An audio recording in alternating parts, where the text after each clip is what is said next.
church, I pay my tithe, I go to Bible study, I love people, I help people, and it seems like all this bad stuff is happening. Think it not strange when these fiery darts come to try you and to test you. Because God is trying to see, where do you stand with me? Yes. That's right. We even try to say, well, I probably could have handled it if it went like this, or I could have handled it if it was just one. I could have handled it if it was just this, if it was just that, or if it was this person, or it was that person. But I would have never thought that this person would have did this, or I would never thought they would have did it this many times. Thinking, tell your neighbor, thinking not strange. God said, thinking not strange. I thank God. Sister Sheila was telling me this morning. I was like, I thank God I'm not where I was, even in my mind. Because, I mean, when you let your mind lead you, the body is going to follow where the mind goes. And all the time, it's not going in the right direction. It's not going towards your purpose. It's not going towards your destiny. And I said, God, I thank you. I feel the newness on the inside of me. Hallelujah. And she said, well, did you hear the preacher this morning? And I said, no, I didn't hear what she said. She said, you put your shoes on.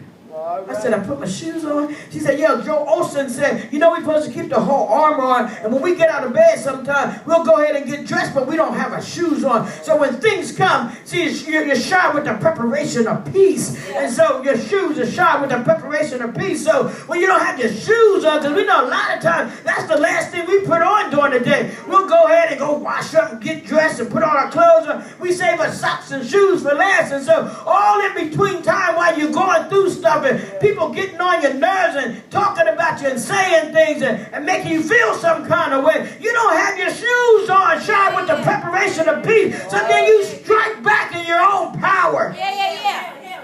But when you put your shoes on, when you put your shoes on,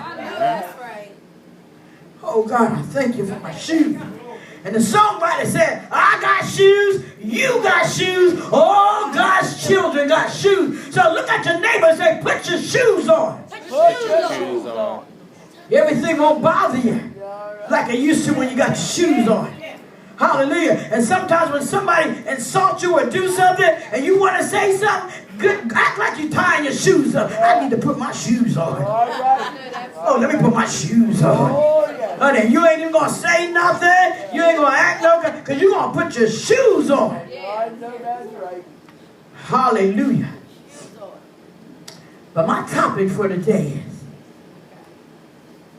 let your last shock. I just told you what shock was. It was a life-threatening condition that can stop the blood flow. Let your last shock be your last shock. All right. Let your last shock be your last shock. So anything that's coming down the pike right now, oh well, got my shoes on. That last thing that shocked